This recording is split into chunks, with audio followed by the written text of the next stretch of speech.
You know what's crazy? The same people who told you the Second Amendment isn't even an individual right are now panicking because the Department of Justice is treating it like an individual right. This whole gun rights thing is a strategy. It's not just a willy-nilly thing that they're doing. You've obviously have already seen this headline by Reuters that DOJ moved gun rights enforcement into the Civil Rights Division.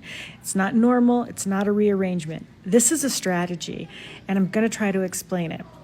First, remember Bruen, which is the 2022 Supreme Court decision that blew up decades of gun safety laws by saying that modern gun regulation must match the 1700s. See, that ruling didn't just expand gun rights, it opened a freeway-sized loophole for anyone who wanted to dismantle state gun laws. Now we have the Trump administration with his 6-3 Supreme Court. So days ago, Trump's DOJ filed with the Supreme Court asking it to strike down Hawaii's gun laws, claiming that they violate the Second Amendment.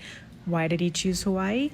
Because it's one of the strongest gun safety states in the entire country. If you knock out Hawaii, you weaken California, New York, Maryland, New Jersey, Illinois, all of them. This is the test case. Then Trump has now taken the Civil Rights Division, which historically protected voting rights, housing rights, disability rights, and inserted a brand new Second Amendment rights office right in the middle of all this. Why did he do that?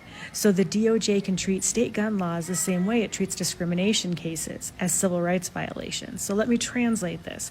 Trump is building a federal enforcement machine to go after blue states for trying to regulate guns. This is how you get national concealed carry without Congress ever voting for it. Put all three pieces together, Bruen opened the door, Trump sprinted through it, and now he's using the Civil Rights Division as the muscle to enforce it.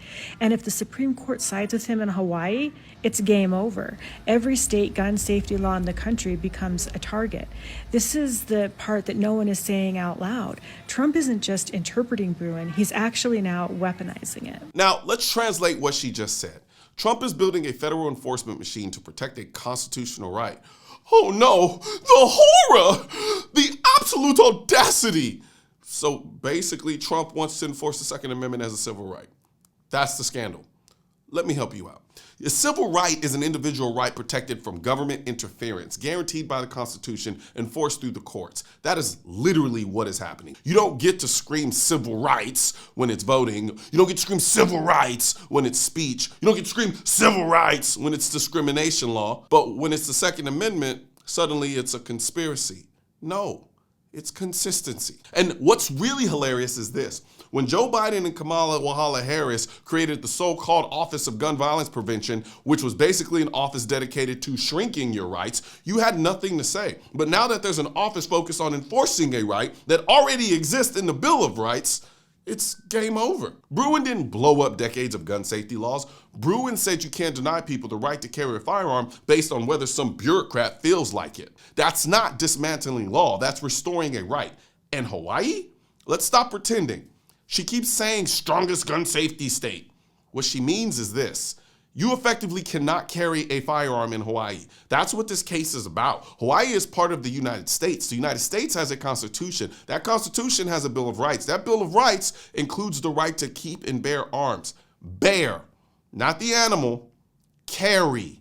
That's what the word means. So when a state functionally blocks lawful citizens from carrying firearms to protect their lives, yes, that's a constitutional issue. And the DOJ treating that as a civil rights issue is not some master villain arc.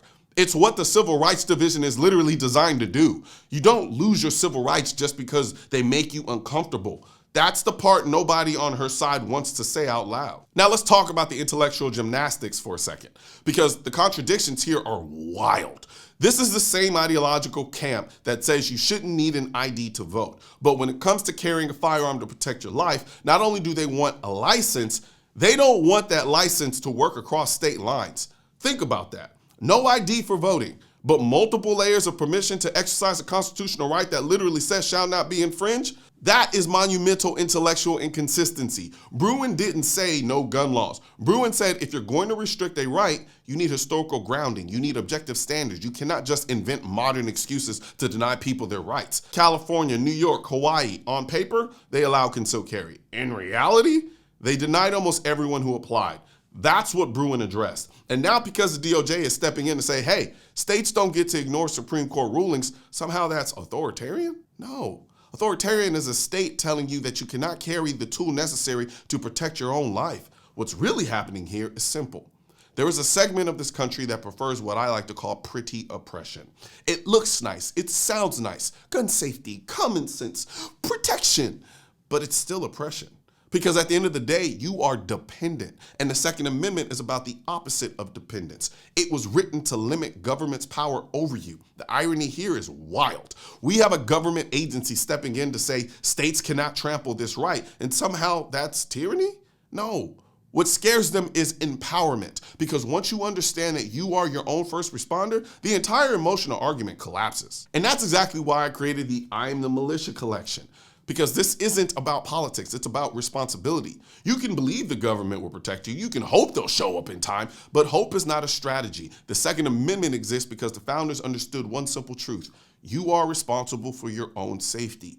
I Am the Militia is a reminder of that. It's not about cosplay, it's not about fantasy, it's about a mindset. It's about understanding that your right to defend your life is not a privilege handed to you by a politician. It's a constitutional guarantee. And once you understand that, you move differently. If you want to represent the mindset, check out the collection at shop.mrcolionnoir.com. I'll put a link in the description section so you can check out the hats. We have them in shirts, we have them in hoodies, we have them in drinkware, you name it. Because at the end of the day, you don't get civil rights only when they're popular. You don't get rights only when they're convenient.